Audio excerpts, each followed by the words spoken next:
It is that time, ladies and gentlemen. It is time for the Olympics. All the showcase games are done and Team USA are currently undefeated.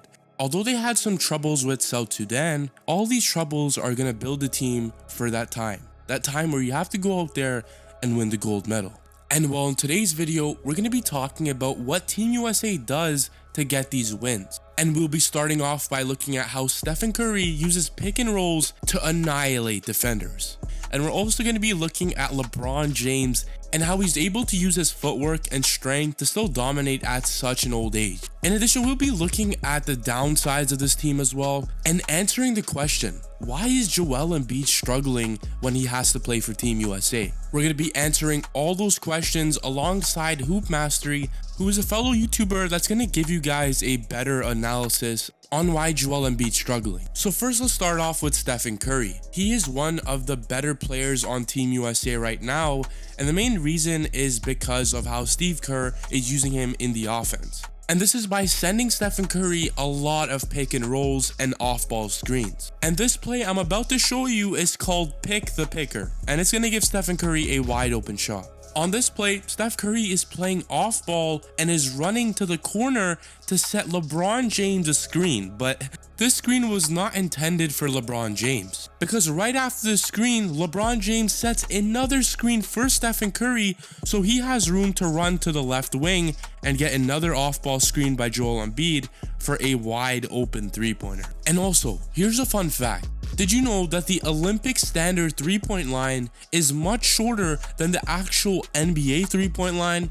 When Steph Curry heard this, his eyes lit up and he's been used much more to create three-point opportunity. Kind of like the three on this play, where he gets a screen from Jason Tatum, and if that wasn't enough, he gets another screen from Joel Embiid for a pull-up three-point shot and an easy bucket. Steph Curry finished off this game against Serbia with 24 points, 3 rebounds, while shooting 6 for 9 from the three-point line.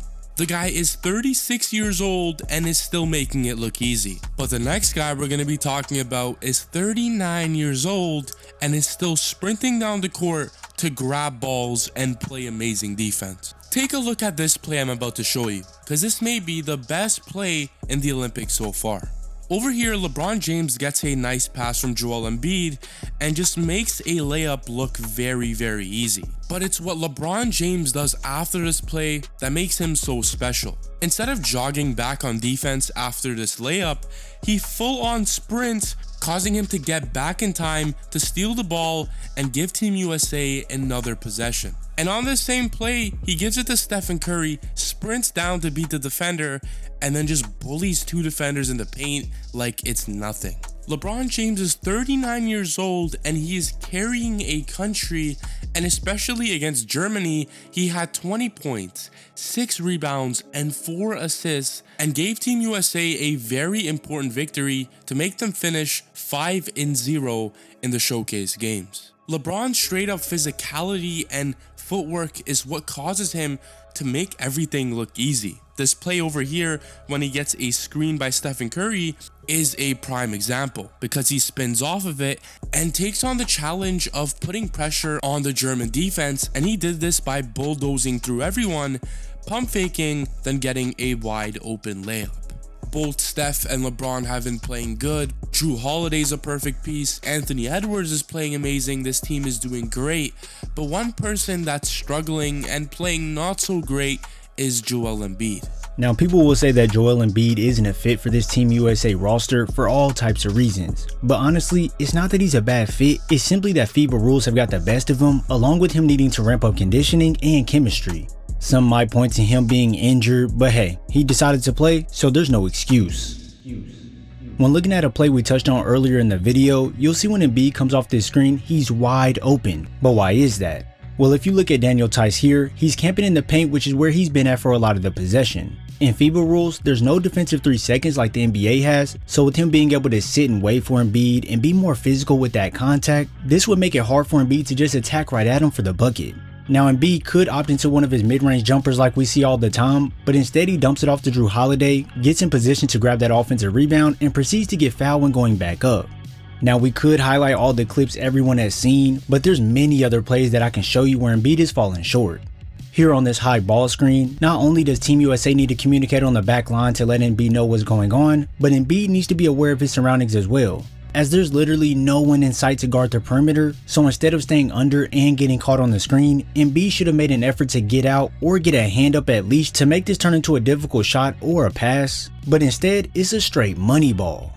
You can see him again fall short on this pick and roll set up high, as he's playing drop coverage right here, which gives him the perfect opportunity to track the ball handler coming off the screen and allows him to take the correct angle to cut off this attack. But with that lack of effort and conditioning that we touched on earlier, he's just a step too slow on the play, and now the layup can sneak right past him. Things like this simply can't happen when you're representing your so-called country, and you definitely can't have plays where the ball is 2 passes away and you're all the way outside the lane. Embiid himself must take advantage of the no defensive 3-second rule by placing himself right in the center of the paint when the ball is on the opposite side. But hey, he just doesn't have that agility to trust himself to get back to the 3-point line quick enough, so since he decided to creep back outside the paint, look what opens up. A wide open look for Tice underneath the rim as he's able to seal off Jrue Holiday. Time after time you can see Embiid fall short on defense with his positioning, such as here when Jokic is posting up Jrue Holiday. Embiid has to drop lower because 1, his man is behind him and we've all seen Jokic make this pass in his sleep. And because 2, if Jokic does decide to go towards the middle, well, Embiid could still contest the shot. But with Joel deciding to play up high, he bites for the fake just like Jrue Holiday does, so he's now out of position for the rebound, shows no real fight, and then Jokic displays who the real dog is.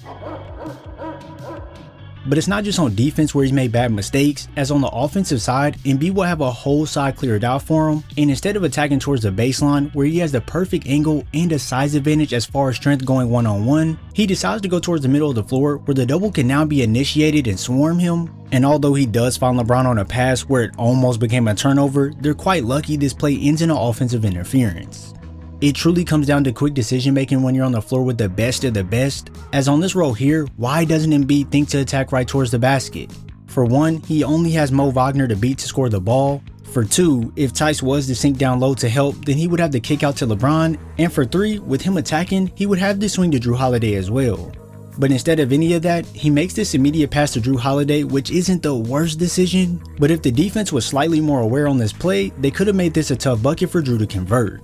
For Embiid, he'll need to stay away from those doubles, be more assertive, and learn to play within the flow of the offense.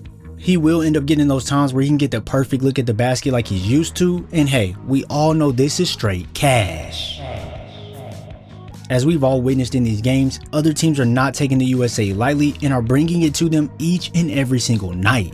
So although you might have great outings from King James, have a hungry young star in Anthony Edwards, and a sharpshooter in Stephen Curry, with Embiid in that starting lineup, he needs to be consistent and pose a threat to the opposing team night in and night out.